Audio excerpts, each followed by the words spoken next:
Greetings, my dear. Welcome to activity 1 of week 1, sight and vision and perception. Today we're going to be delving into sight and perception. And I'm really excited to share with you this one because as the first one, it's super special. It's one of the first activities that I came up with and it was really impactful for me. So I'm really excited to share.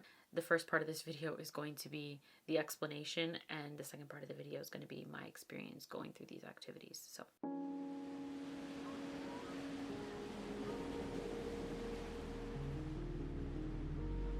the idea behind this one is, how does what we see or not see within the card shape our perceptions of it? Emphasis on the not see and not see, and emphasis on the what I see and don't see, as opposed to maybe what someone else may see and not see, and how vision is neutral, sight is neutral, but what we do with the information that we receive is not.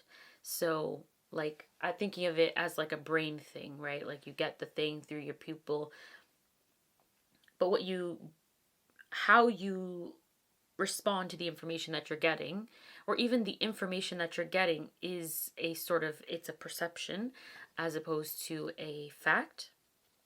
Not in all cases, but you get the vibes, right?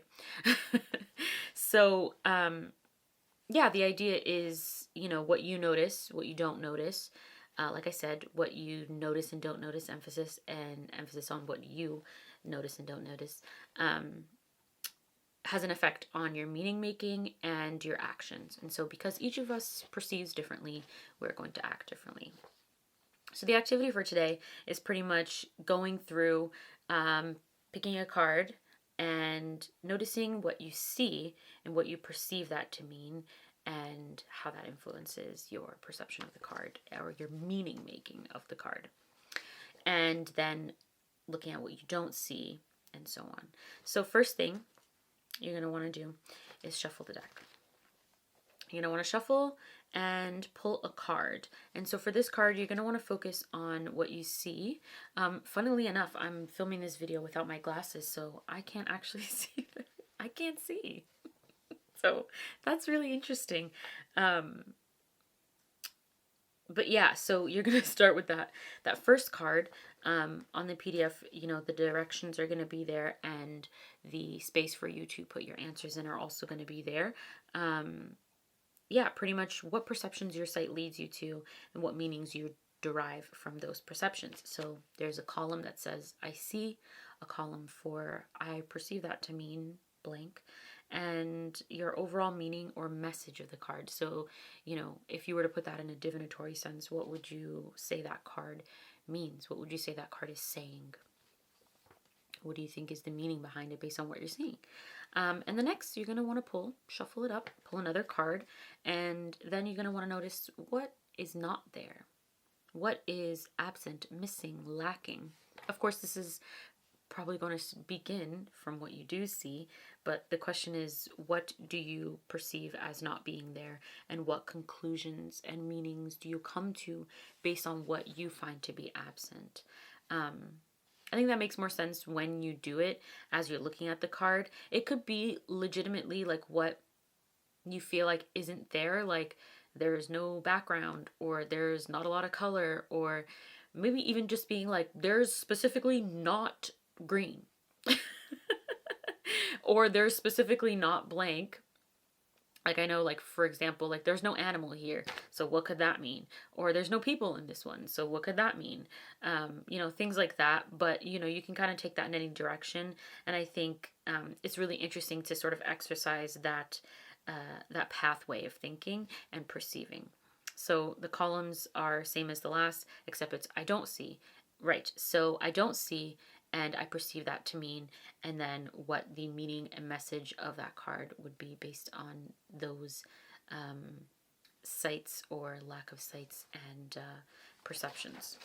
Then, lastly, you're going to pull a third card. So shuffle again after you've done both those. Pull a third card, and for this one, it's going to be all of it. What you see, what you perceive of those things, how you perceive them to be, what you perceive them to mean. You know, if there's like a sword, what do you think that sword means? Or if they're holding it this way or that way, or no one's holding it, you know, things like that. How do you what do you perceive that to mean? Like, and those things are going to be derived from your experiences, what you've experienced in your life. And so just noticing that your perceptions are your own. They're not based on facts per se. Facts as in they're subjective, not as in they're not facts. So let me just correct that.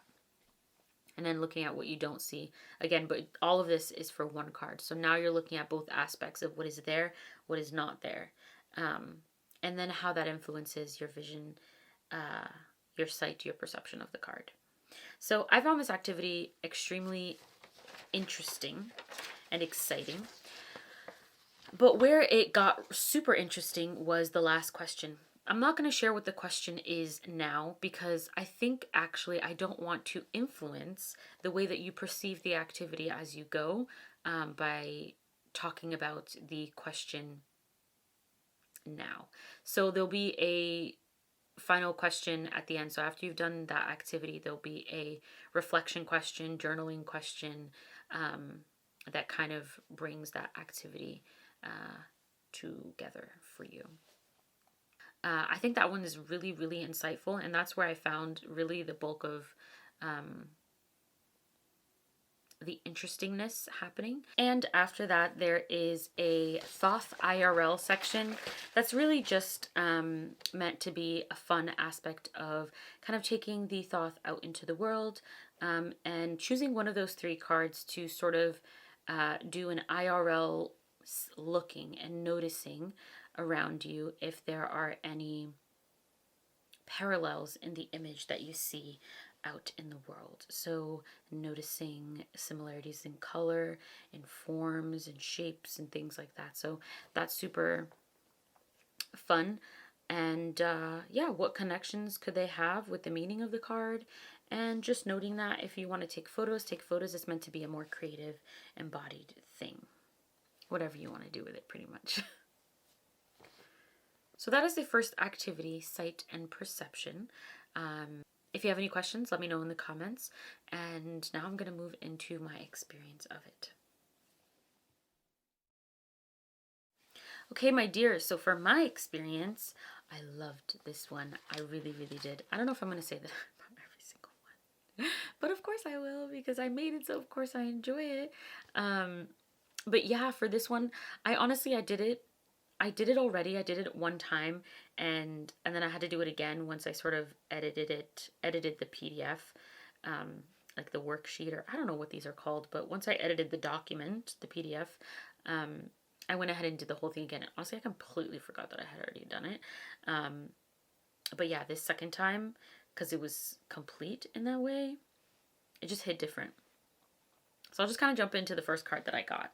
And I will say, so for that question at the end, I don't know, if you don't mind spoiling it for yourself, I know I kind of made that choice in the first half for you, but if you don't mind spoiling it, then you can watch it. But I do recommend waiting. So if you just want to see my experience with the first parts of the activity, I would say just leave the second part to be a surprise. Or the question. I'll let you know when. Anywho, for the first card, I received the 2 of Discs. And yes, so as you can see, I used my borderless copy for this one. And that was perfect because then I could really just delve into the image and not be as distracted by the words. Yeah, especially for sight. Like, I just feel like I'm such a word person that if there's too many words, like it'll just distract me. And I'll be focusing on the meaning of the word. Even though I know it, it'll just get in the way. But anyways, yes, so I received the 2 of Discs. And honestly, I was kind of like, I don't know, I felt some type of way. I didn't really like it, to be honest with you. But it ended up being good.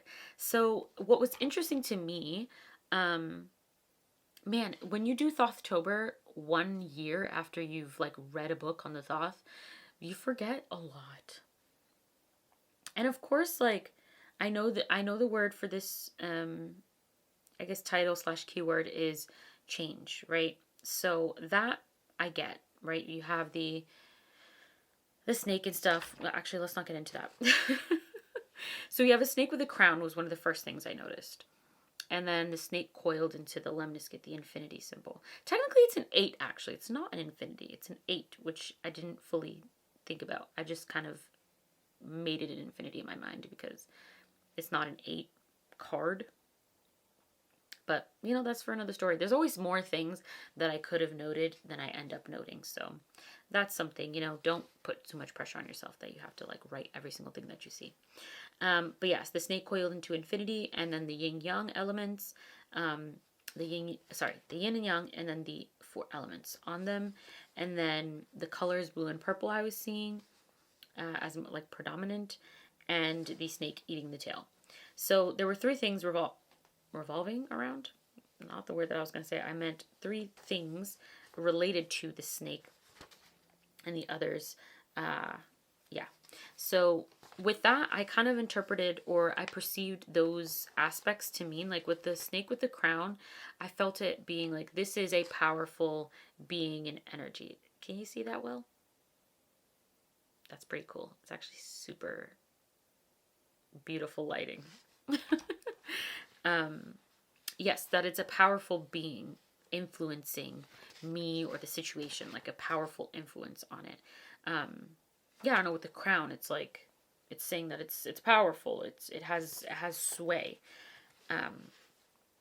And with the snake coiled with infinity, I kind of thought of it as like, when I think of infinity, I think of it as sort of like the laws of nature. It just is, you know, it's like the flow of life and the way that things are. I don't think of it as a sort of eternity, other than just like eternity is nature. I don't know how to explain that, so that's just what I think. And then with the yin and yang, I was thinking of the push and the pull, which makes me think of the water and the moon, now that I'm thinking about it. But it was not part of my mind when I was writing, because, you know, when you speak, things come up differently than when you're writing. And then with the 4 elements, yeah, coming back to that, seasons of nature, that push and pull, that shift, that constant change, keyword change. With the blue and purple, lately I've been very much on a chakra kick. That's not real. Not a chakra kick. Just I've been thinking of color in that way. So when I'm processing color through the colors associated with these chakras. So with the blue and purple, I'm thinking of the 3rd eye and the crown chakra. So that brings me back to the crown, which we'll get to in just a second. But with the snake eating the tail, of course, you have the Ouroboros. So I'm thinking of transformation, endings and beginnings, like this sort of big energy around that. So yeah, there's a lot of big energy, and it's so interesting that we're looking at the 2. I always find this card to be very, like, I never really delved that deeply into it, and I haven't read up on it. I didn't end up, like, referencing anything for this one. So I do find it interesting that in this deck, it has for me, such a strong, big energy for being such a small card as far as numbers go. But 2 is a really powerful thing. We can get into that another day, though. Unless you want to tell me about it in the comments. But yeah, with the blue and purple coming back to the crown, I started to get into the overall meaning of the message. So I kind of had 2 words come to mind. First was acceptance. Acceptance was like, you know, this is the way that things are. This is the laws of nature. Things change, things shift, seasons change. You know, it's summer, winter, fall, it's fire and water, it's, you know, air and earth. These things are in constant movement with one another. And with the lemniscate, it's like, it's ever shifting, but it's also always going to be ever shifting. So an acceptance of that, like accepting change, accepting the movement of reality, of life. I don't know, the flow of nature, pretty much. The second word was transformation. So with the Ouroboros idea, and as well as the lemniscate and everything, the second thing that came to mind was transformation. So Change felt like sort of the everyday shifting of like weather and like, I don't know, just the constant moving of everyday life. And the transformation more felt like um, something bigger, something more dramatic happening, sort of a turning over, the endings and beginning aspect and change. So for acceptance, I kind of separated my meaning into these two words. Sometimes it rains, sometimes it pours, sometimes sunny, blazing, sometimes cloudy. Accept the shifting nature of things and handle them with equanimity. Where you are now is simply where you are now. Remember the big picture, your perception will influence the feeling of the season. So just having that equanimity to know that like what is here now will go and what is coming will come and then it will also go. Just having that balanced perception of, well, perception of nature. Like how you perceive the changes and the shifts that go on in your life will affect how they feel. It will influence how they influence you. A lot of meta feelings going on here. But for transformation, I kind of wrote it as like, if this was like a divinatory message, it'd be like, you are being influenced by the universe or God. That now is the time not only to dive into your conscious and unconscious, but your super conscious and your connection to spirit. And I feel like that's where the crown comes in, whereas the crown chakra and the crown on the head of the snake is like connecting with spirit. So you're in a time of transformation and change.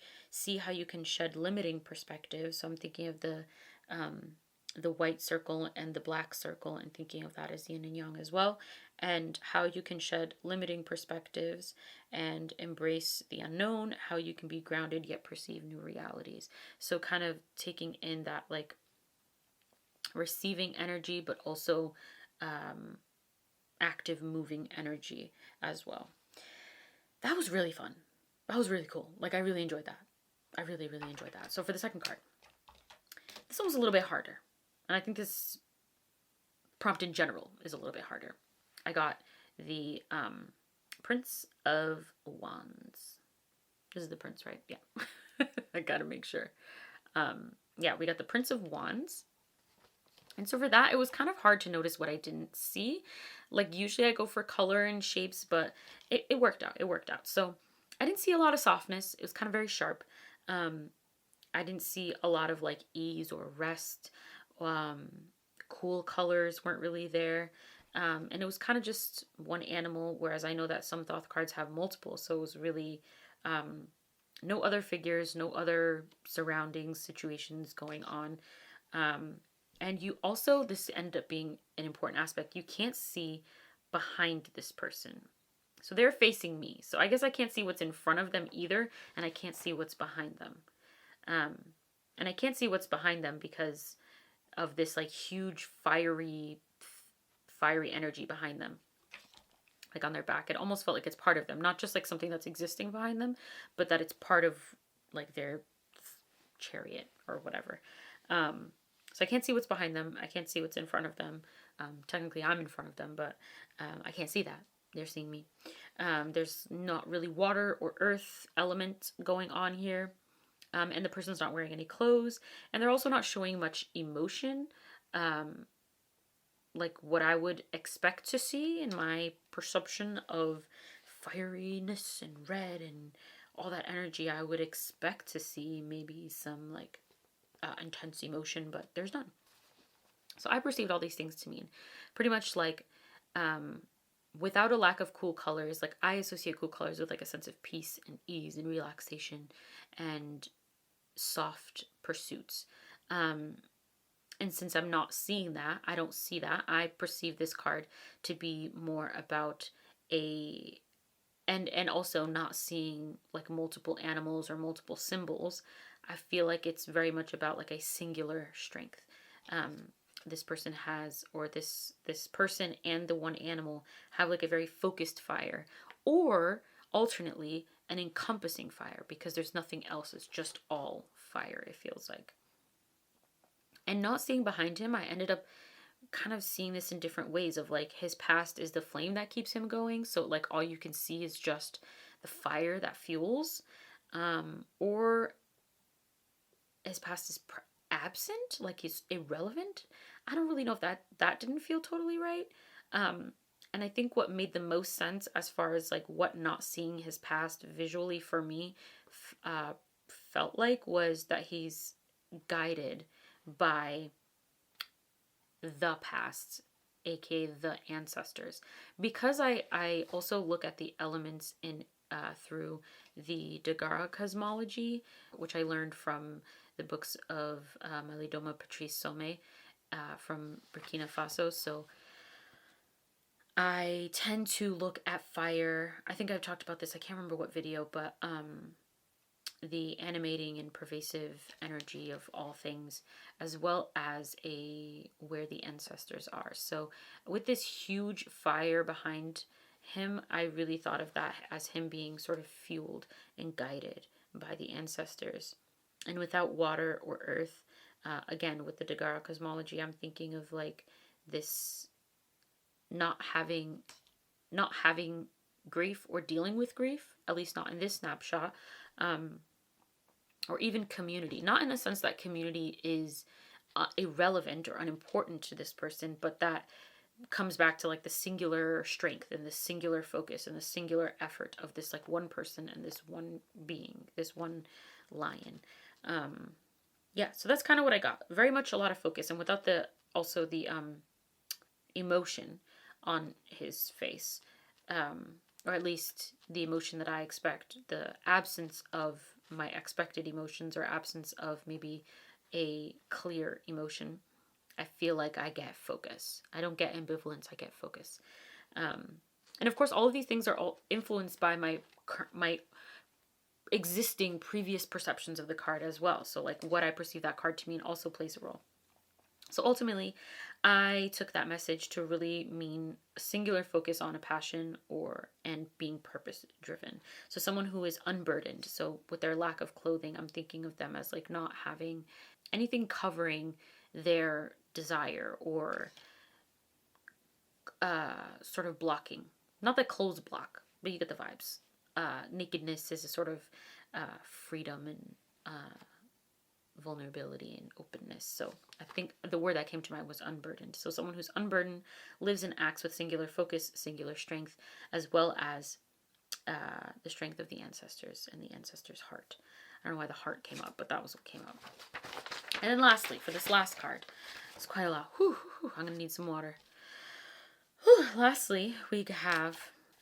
Okay, I got the card. It is the 8 of Swords. This is it, my dears. Is it upside down? It is upside down. You like how I really decided to film a video about sight and perception without sight? Because I really cannot see. It's kind of fun, to be honest with you. Anyway, okay, so for my last card, I got the 8 of Swords. I'm going to try to go over this quickly because it's a lot, and I feel like I've already droned on. So we have the red lines. We have the dark center. I'm going to try to hold it in a way that you can, like, see it. Yeah, the dark center. You have the 2 swords interrupting. So far I'm seeing, like, chaos, pain, sorrow, a lack of peace, with like these 2 swords kind of interrupting the 6, like kind of like overpowering.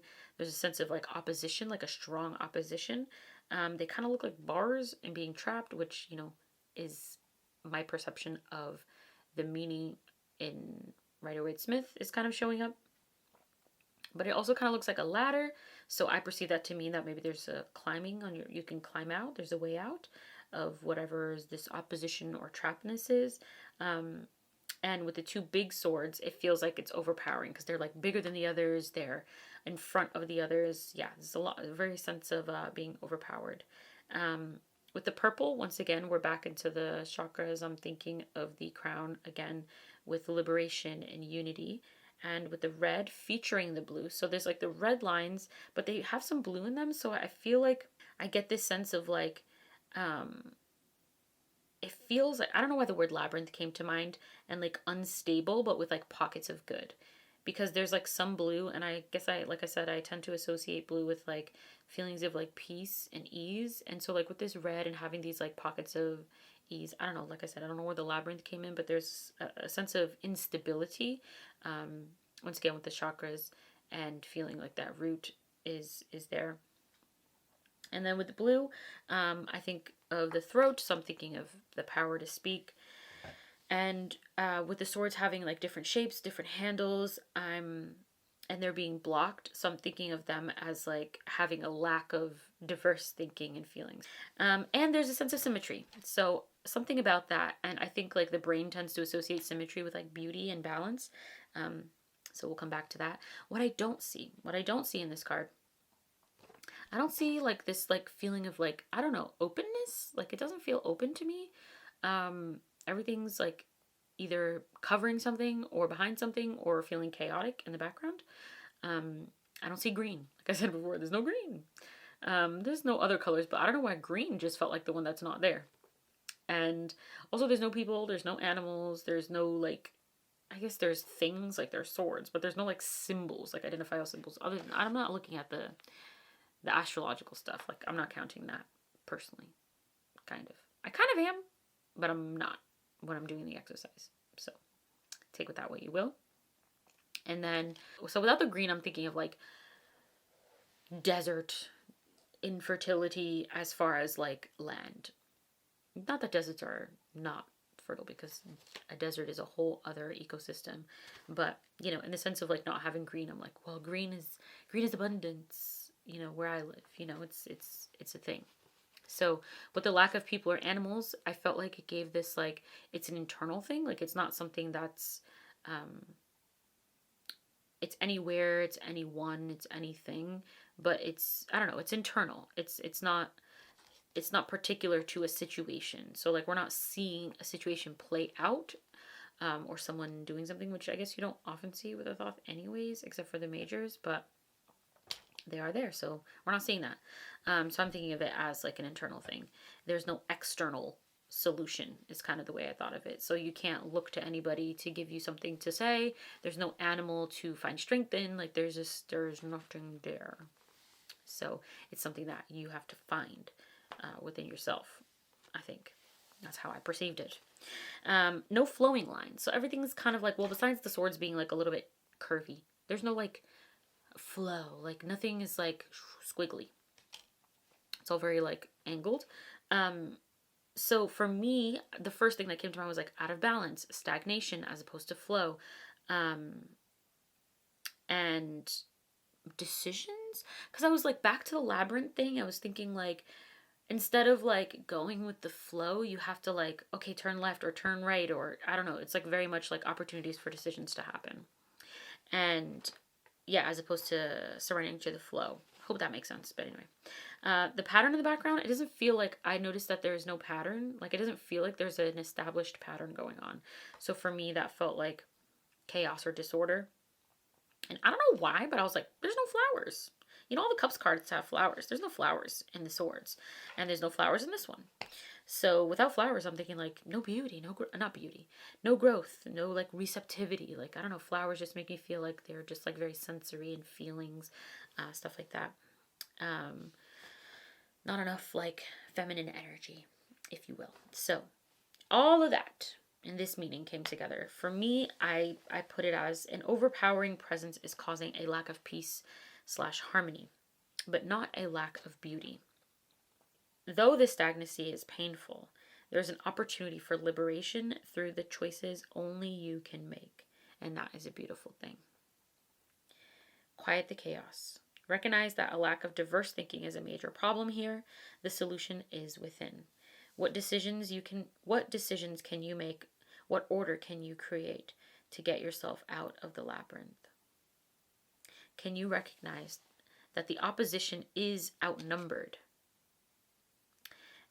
If only unity is applied, liberation is possible.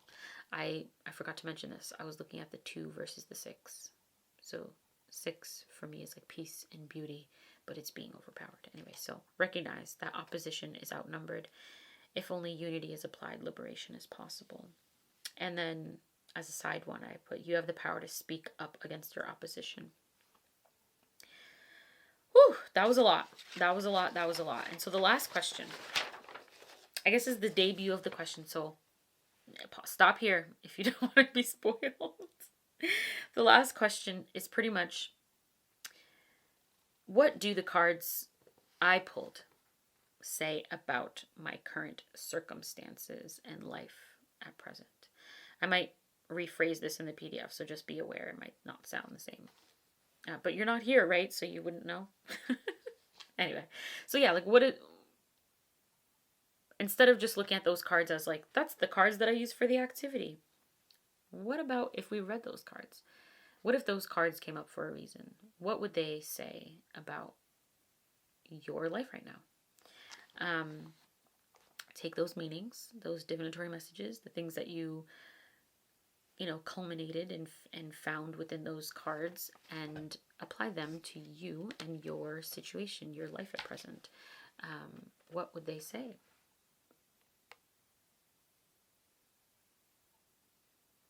I hope that's not bad. Remember, I can't see. So this one was really cool. So I'm not going to share, honestly, too much from this one because I think it's a little bit more personal. Maybe I'll share more on Discord.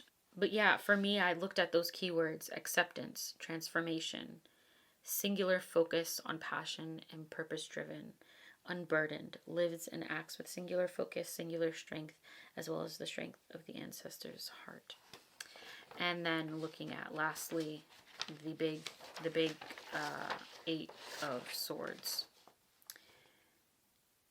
An overpowering presence causing a lack of peace. It definitely felt quite relevant for me. I felt like the first two really spoke to kind of my energy at this time. Like, I feel like I think I mentioned this, I don't know if it was the last video or the previous. Oh, it was the last one, because it was my reading with my guide where I talked about how I feel like I'm sort of discovering and experiencing this deeper level of presence with my life and like being alive to the moment. So I felt like that change and that equanimity is becoming more prominent in the way that I experience the world. But also I do feel like this big shift in my life. I don't know, I always feel big shifts. I always feel like something's happening, and because things are always happening. And yeah, I don't know how to explain that part. I just I think when I connect the Two of Discs and the Eight of Swords, I get this presence, this like influential presence. And at times, I don't think they're the same thing, but maybe they are. There's this feeling that like it can feel like a labyrinth. Like I said in my last one, it's like, the seeker comes up when your life feels like a labyrinth. And I was getting labyrinth feelings from both of those cards, and they were just feeling very relevant for me. And when it comes to my efforts, like I said, double your efforts. In my last video, I was thinking about the Prince of Wands and the singular focus, just the way that he's moving. I feel like it is the way that I have been moving. And I don't know, when I put all these cards together, it feels like a snapshot, and it feels like advice. It feels like being seen. It feels like maybe I need to lean on the ancestors more, honestly. I've been feeling it, and I've been, I did a reading a couple weeks ago now, and I think I need to do more and connect more with that. But also with the Eight of Swords, I think this is really the culmination of it, and really the advice, which is that, what did I say here? There's an opportunity for liberation through the choices only you can make.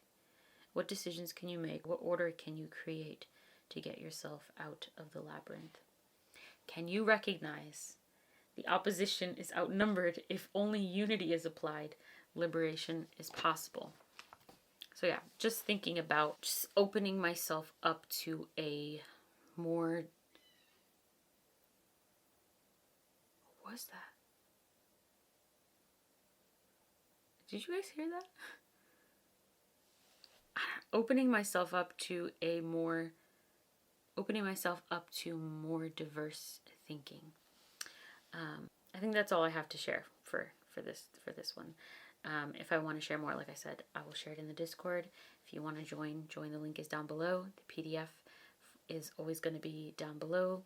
And let me know if you have any questions and how your experience goes with this one. Thank you so much for watching. Thank you for listening. Thank you for joining.